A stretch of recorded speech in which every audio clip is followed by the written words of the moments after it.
things are going swimmingly on special teams, Yep. but when the inverse is true, that the scrutiny can be severe. Just how do you reflect on this last game and just those two really game-altering plays on special teams? Yeah, I mean, I think the biggest thing is it's a great reminder for all of us, myself included, right? Like fourth down, you can't afford, right, to have any type of mental lapse. You can't let up ever.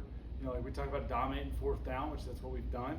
But unfortunately, there's two situations, right, that negatively impacted the game.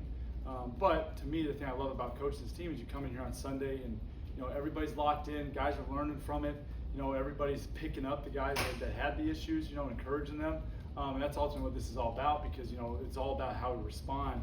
You look at how we prepared this week, it's been great so far. So I think we're doing things the right way moving forward. What have you worked on with Malachi and that drop in the red zone early in the game? I mean, not the first time he's dropped a couple passes. I mean, what have you worked on with him? Yeah, the biggest thing is just securing the catch. Like it's like everybody, right? Like you get so excited, like you can taste that end zone, you can smell it, and ultimately, like he just picked his eyes up a little bit early. You see it on film, So it's just a constant reminder, whether we're in routes and air practice, pre-practice, or catching tennis balls. It's always securing it to the tuck right there. He's so dang dynamic with the ball in his hands. Like you saw later on in the game, like he's always making the first guy miss, dragging people. It's like that's your special ability, but you can't do any of that without the ball in your hands. So you got to secure that catch. We started the season with Jacob as the clear starter, and then now it's listed as all three of them in the depth chart. I'm curious what led to that change. I just think a testament to Justin and a testament to Malachi and really Jake too. Like all those guys are pushing each other every single week. We're competitive on the field, but it's competitive in the meeting room as well. And the best part is it's all those guys. Like there's never anything that they're trying to get another guy, maybe keep a nugget from them. Like they're always pouring into each other. So ultimately, that's what has led to them really having the right to all play a decent amount. Jacob, Trey misses that first kick at West Virginia. Mm-hmm. What allows him to just go through that and continue forward? Yeah, I think one, it's who he is as a person. Like he lives in the moment. We talk about that in our room all the time, like throughout the summer. And you got to train that response, right? Like if you miss a kick in practice, like you got to train how you're going to respond. You can't go over there and be like, oh, well, on game day I wouldn't respond that way. Like, no, how you practice, how you're going to respond. And so that's who he is all the time. Like he's very even keeled.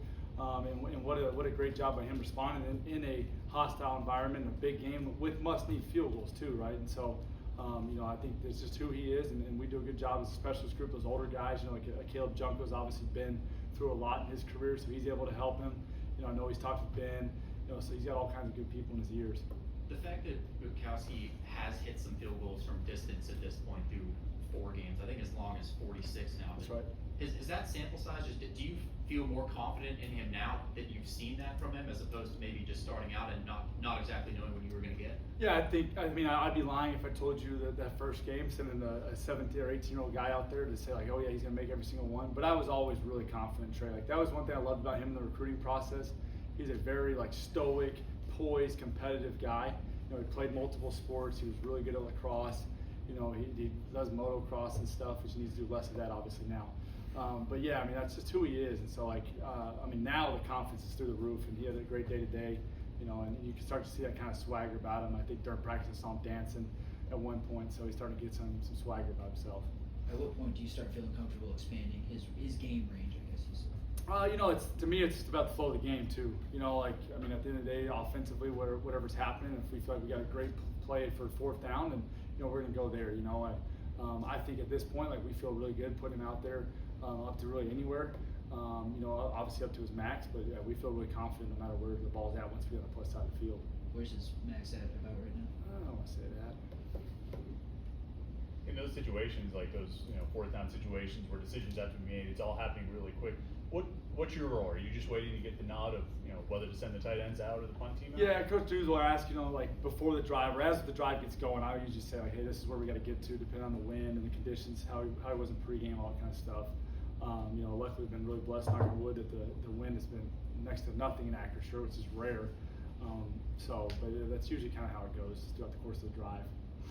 Take out the blunder on kick return from the other day, but what have your impressions been on kick and punt return so far through these 4 seasons? I think it's been good. You look at a stretch. The first 3 games of the season we have believe it was 5 punt returns of over 20 yards. You know, so we define an explosive punt return of 20 yards. So you have one per game there. You know, so like obviously you can't say that like they're doing a great job. Our players are doing a great job. They're doing a great job coming up, meeting, seeing the tape, and executing. And it also plays into you're getting the kicks. You know, because that's the hard part on special teams navigating is, you know, sometimes you get pitches to hit, no different in baseball, and sometimes you don't. You know, like we can have a great plan. Also, if that ball is not hit to where we kind of need it to be hit, like that plan kind of goes out the window. So we've been fortunate enough there to get those pitches. So I'm happy with our guys. There's some things to clean up for sure. You know, KOR especially, we got to be a little bit smarter. You know, returning balls that are outside of our target zone there. But you know, I mean, it paid off there at the end of the game. Got a good return by Blue Hicks. So yeah, I'm really happy with where those 2 units are at, and those guys are really doing a great job. All those guys. How have your tight ends been as blockers so far this year? I would say, you know, I think we've improved. You know, we're doing a much better job of staying connected on blocks. Like that was a big point of emphasis moving out of last season into this year, this off season of, you know, we had to be able to sink our hips, snap down, and roll our hips into contact. And so I think you're seeing that. You know, we're doing a better job being thick on the second level. I think that's probably where we've improved the most is blocking those linebackers, blocking safeties in the alley. That we're actually staying connected on those blocks and straining, you know, which is always great because we got dynamic guys with the ball in their hand. We want to do everything we can to give them a little bit extra space. Are they pass blocking more this year than they did last year?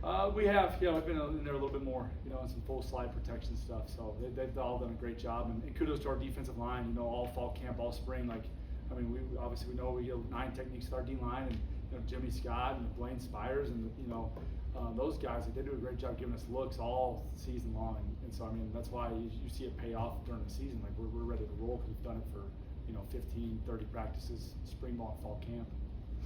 Seems like Kenny Johnson's gotten more and more comfortable returning punts. When Dez does come back, is that just more of, hey, let's just keep him at running back, or do you think he'll come back and return some punts as well? Yeah, I mean, I think it's all kind of based on how Dez is doing, and so from there, like, we'll talk about that, but obviously with Big L and the offensive staff, I know we've talked about how aggressive we are with him, but obviously, coming off an ankle, we got to do what's best for the team. That's where Kenny Johnson, like, you always felt good about Kenny, knowing that, I mean, Kenny's a dynamic guy too. It's not as if there's this huge drop off. Kenny's a dynamic guy, and Kenny does a great job of fielding punts too that are out of that target range. So I mean, I'm happy with both of them, and I think ultimately we're blessed to have 2 guys that you feel like can take it the distance anytime they're back there. Last year, Eli didn't throw a touchdown to a tight end, and already through this year, I want to say it's 3 or 4. It's 3. Yeah. Is it 3?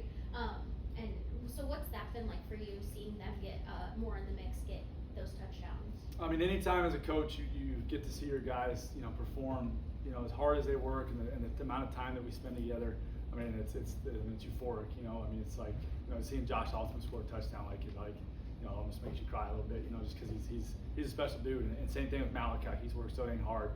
So get to see him do that. Next one up is Jake Overman. We kind of got a joke in the room that he's the last one to get in. Max got tackled on the 2-yard line, so he's allergic to the end zone right now. So Max got to get that cleaned up. But no, I mean, it's awesome to see for those guys because of the work that they put in the run game and everything, get rewarded. In terms of hang time, distance, everything under the sun when it comes to punting, just how would you assess Junko so far this season? Yeah, I mean, I think he had a great stretch, and I know even, I think last game it was a little bit of a down performance for him, and he would say that same thing too. I think the biggest thing this year is his kick locations have been great. I mean, he's been painting sidelines, like everything's been outside the numbers. Now this last game, he left a couple towards the middle of the field, so he's got to clean that up. But I think he's improved a ton there, because last season, like you look at his spray charts and stuff, it's close to the hash. That's what led to us having such a high return percentage last year. So that was a big focal point going into this offseason, and he's cleaned that up. And I'm excited. He had a great day today. So I'm excited to see him continue to progress there. Okay.